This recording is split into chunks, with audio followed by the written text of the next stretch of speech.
This is Huma Sultana. आज हम class 9 पढ़ रहे हैं। उसमें हमारा सब्जेक्ट हमारे पास साइंस है। हम चैप्टर 1 पढ़ रहे हैं। उसमें आज का हमारा टॉपिक है पदार्थ अपनी अवस्था बदलता है। ये क्वेश्चन मार्क है, इसके पीछे क्या बदल सकता है। तो हाँ, हम देखेंगे इसमें दो टॉपिक्स हैं। कौन सा? एक तो तापमान परिवर्तन का प्रभाव किस पे, मैटर्स या पदार्थ पे कैसा होता है। दूसरा दाब परिवर्तन का प्रभाव मेटल्स पे यानी कि हमारे पदार्थ पे कैसे होता है। तो हम सबसे पहले समझेंगे तापमान परिवर्तन का प्रभाव। ठीक है, इसके लिए हम एक प्रैक्टिकल कर लेंगे, उससे हमें अच्छे से समझ में आएगा। सबसे पहले आपने देखा होगा बर्फ। बर्फ एक क्या है?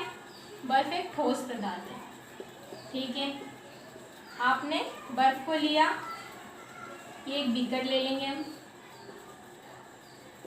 ठीक है, बीकर ले लिया है। अब इसके नीचे एक बर्नर रख देंगे। ठीक है, बीकर में हमने ये जो बर्फ है ये डाला। ठीक है, अब इसमें हमने यहाँ बर्नर से इसमें क्या ऊष्मा प्रदान की। तो आप धीरे धीरे देखेंगे जो हमारी बर्फ है ना वो पिघलने लगेगी। मतलब ये क्या है, ये तो ठोस है, बर्फ तो ठोस है, पर पिघलने लगेगी तो वो कौन सी अवस्था में आ जाएगी? द्रव अवस्था में आ जाएगी। तो ये क्या हो जाएगा, ये जो हमारा पदार्थ है वो अपनी अवस्था बदल देगा, वो द्रवित अवस्था में हो जाएगा। तो अब हम इसको प्रैक्टिकल तो हमने देखा, अब हम इसको समझेंगे। आप कोई भी जो ठोस पदार्थ है, हमने बर्फ लिया, इसमें हम एक परिभाषा देख लेते हैं जो कि है गलनांक की। तो गलनांक क्या होता है? जिस न्यूनतम तापक्रम पर ठोस पिघलकर द्रव बन जाता है, क्या कहलाता है? गलनांक कहलाता है। एक बार फिर से सुनिए, जिस न्यूनतम तापक्रम पर ठोस पिघलकर द्रव बन जाता है गलनांक कहलाता है। हमने बर्फ को लिया जो कि बर्फ हमारी ठोस अवस्था में थी, फिर हमने उसमें बीकर से ऊष्मा प्रदान की तो वो बर्फ धीरे धीरे पिघलने लगी। तो जो न्यूनतम तापक्रम है उस पर जिस पे वो पिघलने की क्रिया, बर्फ की पिघलने की क्रिया शुरू हुई, वो क्या कहलाएगी? गलनांक कहलाएगी। हमने पहले देखा था जो हमारे कण पड़े थे उसमें कौन कौन से गुण होते हैं। सबसे पहले उसमें आकर्षण का गुण होता है, उनके कणों के बीच में रिक्त स्थान पाया जाता है, और जो है वह कण हमेशा गतिशील होते हैं। तो आप देखेंगे जो कि जिस ठोस पदार्थ के अंदर क्या रिक्त स्थान बहुत कम होता है, उसमें आकर्षण बल बहुत मजबूत होता है, पर हमने जैसे ही उसमें ऊष्मा प्रदान की तो वो ठोस पदार्थ अपना आकर्षण बल तोड़ देगा, उसका टूट जाएगा और वो क्या करने लगेंगे? गति करने लगेंगे। हमने कण के ये गुण तो पढ़े ही थे, तो हमने ऊष्मा प्रदान की तो उससे क्या हुआ, हमारा जो ठोस पदार्थ है वो काय में कन्वर्ट हो गया द्रव्य में। ठीक है, अब हम सेकंड देखेंगे, हमारा द्रव गैस में परिवर्तन होने की क्रिया समझेंगे। कैसे? ये भी तापमान के अंतर्गत ही पढ़ रहे हैं हम। ठीक है ना, हम द्रव देखेंगे। अभी हमने कण जो होते हैं हमारे पदार्थ के कण, उनके रूल्स देखे। अब द्रव में कैसे समझेंगे हम? द्रव में आपने देखे होंगे इनका रिक्त स्थान इस तरह से होता है, मतलब इनके कण थोड़ी दूरी पर होते हैं ठोस की तुलना में। ठीक है, इनमें आकर्षण बल पाया जाता है, पर जब हम इस द्रव को ऊष्मा प्रदान करेंगे ना, जब हम द्रव को बहुत ज्यादा ऊष्मा प्रदान करेंगे तो वो भी अपना आकर्षण बल जो कि उसमें मौजूद है वो तोड़कर और क्या करेगा? फैलने लगेगा, यानी कि गति करने लगेगा। ठीक है ना, तो वो काय में बदल जाएगा? गैस में। कैसे? हमारी पहले जो बीकर में बर्फ थी वो काय में बदल गई? सबसे पहले बदल गई हमारी बीकर में जो बर्फ थी वो द्रव में बदल गई। अब यहाँ पे द्रव्य था, हमारा नीचे बीकर है। ठीक है ना, ये बीकर है, हम इसमें क्या कर रहे हैं? ऊष्मा प्रदान कर रहे हैं। तो एक स्थिति ऐसी आएगी जब हमारा जो बर्फ है ना, जब जो द्रव्य है वो काय में बदल जाएगा? गैस में बदल जाएगा। गैस में बदल जाएगा, उसका आकर्षण बल जो टूट जाएगा और वो गति करने लगेगा। अब हम इसको देखेंगे, एक एग्जांपल देख लेते हैं। हम ये हटा देते हैं इसे। आपने देखा होगा कभी घर पे जब पानी उबालते हैं चाय के लिए तो उस पर ढक्कन ढक कर रखते हैं, तो आप देखेंगे नीचे हम बर्नर ऑन करके रखते हैं गैस का, गैस जलता रहता है। आप देखेंगे थोड़ी देर में आप ढक्कन हटाएंगे उस पर कुछ आपको पानी की बूंदे नजर आएगी। वो कैसे होता है, ऊपर कैसे चला गया पानी अचानक से, पानी ढूंढने तो लगा ही नहीं, फिर ढक्कन तक कैसे पहुंचा।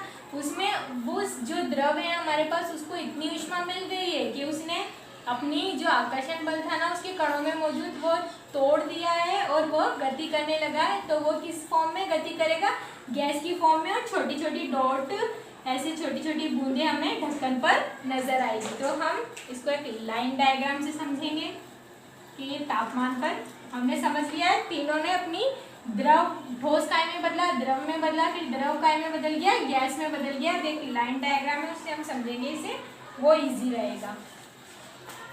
ये देख लीजिए लाइन डायग्राम मैं बना देती हूँ यहाँ पे। सबसे पहले ठोस, फिर द्रव, ये गैस। सबसे पहले हमारे पास जो बर्फ थी ऊष्मा प्रदान की, काय में बदली, द्रव में बदली, फिर द्रव को ऊष्मा प्रदान की, काय में बदल गया, गैस में बदल गया। अब जब हम गैस को शीतलता यानी कि ठंडाई शीतलता प्रदान करेंगे तो ये काय में बदल जाएगी, वापस से द्रव में बदल जाएगी। फिर द्रव को जब हम शीतलता प्रदान करेंगे तो ये काय में बदल जाएगा, बर्फ में, मतलब आपको पानी को जब फ्रिज में रखोगे तो काय में बदल जाएगा, बर्फ में बदल जाएगा। तो हमारे पास तापमान कौन कौन से होते हैं, दो, एक तो हॉट होता है, एक कोल्ड होता है। एक तो गर्म होता है, एक ठंडा होता है। तो दोनों हम देंगे ना तो पदार्थ अपनी अवस्था है जो है बदल देगा। तो समझ में आया लाइन डायग्राम से, पहले ठोस बदल गया द्रव में, द्रव गैस में, काय से ऊष्मा प्रदान की तो, और जो कि हम शीतलता इसमें ठंडाई प्रदान करेंगे तो वापस से गैस द्रव में बदल जाएगी और द्रव काय में बदल जाएगा, ठोस में बदल जाएगा। अब इसमें एक हमने गलनांक की परिभाषा देखी थी, अब हम क्वथनांक की देख लेंगे इसी में। तो क्वथनांक क्या कहलाता है, वायुमंडलीय दाब पर जब तापक्रम जिस पर द्रव उबलने लगता है, वायुमंडलीय दाब पर वह तापक्रम जिस पर द्रव उबलने लगता है उसे क्या कहते हैं, क्वथनांक कहते हैं। हमने देखा जो हमारा द्रव था वो जिस तापक्रम पर उबलेगा वह क्या कहलाएगा, क्वथनांक कहलाएगा। ठीक है, ये इंपॉर्टेंस थिंग थी गलनांक और क्वथनांक, ये आप याद रखिएगा। अब नेक्स्ट, ये हमारे टॉपिक कंप्लीट हो गया है। अब नेक्स्ट टॉपिक है हमारे पास तापमान परिवर्तन। तापमान परिवर्तन का प्रभाव हमारे पदार्थ यानी कि मैटर पे कैसे पड़ेगा, तो हम देखेंगे। एक प्रैक्टिकल है हमारे पास, हमने देखा था जो कि है गैस का रिक्त स्थान जो कणों का है वो कुछ इस तरह से होता है। पर आपने देखा होगा जो हमारे घर में एलपीजी गैस सिलेंडर आती है उसमें बहुत हैवी होती है, इसलिए क्योंकि उसमें जो गैस है ना वो एक पिस्टल जो कि एक ऐसे दबाव वाला एक यंत्र होता है। इस तरह से वो क्या करता है, ये जो गैस के कण होते हैं ना दूरी पर इसको प्रेशर से अंदर धकेलता है, जिससे कि वो इस तरह से जो कि ठोस के कण होते हैं ना इस तरह से पास आ जाते हैं। तो हमारे दबाव बढ़ने से क्या हुआ, हमारे जो कण थे जिनका गैस का रिक्त स्थान इतना होता है कणों का, उसको हम पास ला सकते हैं। तो ठीक है, अब हम सेकेंड इसमें पढ़ेंगे। हमने देखा कि हम उसके रिक्त स्थान को तो हमने जो हमारे पदार्थ के रिक्त स्थान था उसको तो बदल दिया, परंतु जब हम ये दबाव की क्रिया के साथ साथ जो है तापमान घटाते हैं ना तो हमारी गैस काय में बदल जाती है, द्रव्य में बदल जाती है। काय से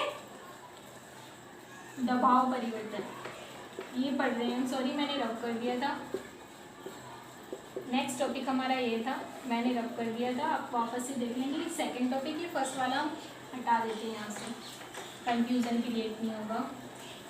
दाब परिवर्तन से मैंने बताया पिस्टल का, हमारे गैस के कण इतनी दूरी पे थे, हमने पिस्टल से उसको पास लिया है, जबकि हमने ये पढ़ा था कि गैस का रिक्त स्थान जो कणों का है वो बहुत दूरी पर होता है। ठीक है, गैस सिलेंडर का हमने देख लिया, जो हमारे घर पर आते हैं एलपीजी गैस, उसमें देख लिया हमने। अब देखा हमने कि हमारा जो दबाव से है वो तो हो ही रहा है, उससे तो हमारे मैटर की जो अवस्था है वो बदल ही रही है, पर हम उसके साथ साथ जब तापमान घटा देंगे तो हम इसके लिए आपने कभी देखा होगा जो CO2 क्या है हमारे पास, CO2 क्या होती है, कार्बन डाइऑक्साइड।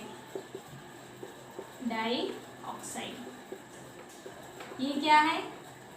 गैस है, सुना है ना आपने। पर जब हम इसको दबाव के साथ साथ, प्रेशर के साथ साथ नीचे ठंडाई मतलब निम्न तापक्रम पर, है ना,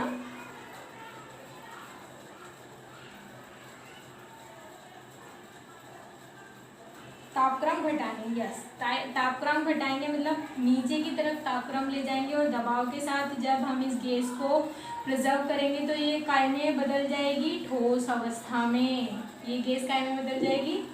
ठोस अवस्था में। तो हमने देखा सबसे पहले ये CO2 का हमने उदाहरण देख लिया। अब हमने देखा कि हमारे पदार्थ अपनी अवस्था बदलते हैं। हाँ बदलते हैं। एक तो तापक्रम का प्रभाव पड़ता है हमारे पदार्थ यानी कि मैटर पर, वो भी अपनी अवस्था तापक्रम बढ़ाने या घटाने पर तुरंत बदल लेते हैं। और फिर दबाव का भी परिवर्तन हमारी मैटर्स यानी कि हमारे पदार्थों पे पड़ते हैं, उसमें भी वो अपनी अवस्था बदल देते हैं। तो आज का टॉपिक हमारा खत्म हुआ। अब हम आगे की क्लास आगे का जो टॉपिक्स है वो नेक्स्ट क्लास में पढ़ेंगे। तो आज के लिए इतना ही। Thank you.